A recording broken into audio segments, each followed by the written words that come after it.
how to change your Squarespace website's name. I have logged into my account here and I've just clicked on website, which has loaded up my Squarespace website homepage. So if we want to change the name of our website on Squarespace, then all we have to do is click on edit here from the top left corner and then make sure you hover over the header. If you hover over the header, you should see this option to edit the site header here. So just click on this pencil icon and you will see the different sections of your header here. So we have the navigation, the site title and logo, and a button here for my specific website. But if we want to change the name of the website, we'll click on site title and logo here and then select the pencil icon.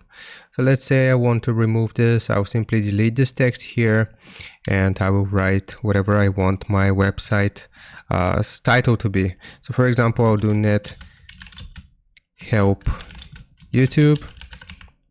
And as you can see, now I have changed my website's name. And I'll simply click on save here.